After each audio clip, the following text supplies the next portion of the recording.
आम्ही हा निर्णय केला की प्रधानमंत्री आवास योजनेच्या अंतर्गत ज्याच्याकडे घर नाही, जो झोपडीत राहतो, जो कच्च्या घरात राहतो, त्या प्रत्येकाला घर द्यायचं आहे।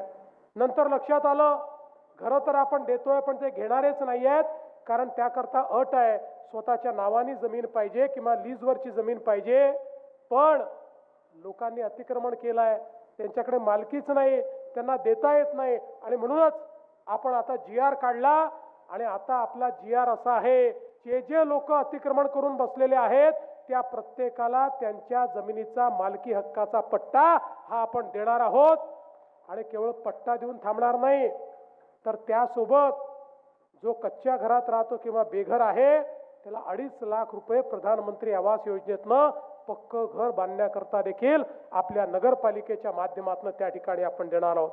वेगवेगळ्या प्रकारची सगळी अतिक्रमण आत्ताच प्रणय भाऊंनी सांगितलं, झुडपी जंगलाकरता 60 वर्ष आपण प्रयत्न करत होतो। गेले 8 वर्ष मी हायकोर्टात लढलो, सुप्रीम कोर्टात लढलो आणि 4 महिन्यापूर्वी सुप्रीम कोर्टाने निर्णय दिला, आपल्या बाजूने निर्णय दिला। आता झुडपी जंगलाच्या जागेवर जेवढे लोक बसल्यात त्या सगळ्यांना मालकी हक्काचा पट्टाही मिळेल आणि प्रधानमंत्री आवास योजनेचा त्या ठिकाणी फायदाही मिळेल। आमच्या सिंधी समाजाच्या लोकांना देखील त्या ठिकाणी पट्टा मिळेल। त्यामुळे प्रत्येकाला घर हे स्वप्न येत्या काळामध्ये आपण पूर्ण करणार आहोत। आज जवळपास 50,000 कोटी रुपये मोदीजींनी या महाराष्ट्राला शहरांच्या विकासाकरता दिले आणि म्हणून आज शहरं बदलतायत।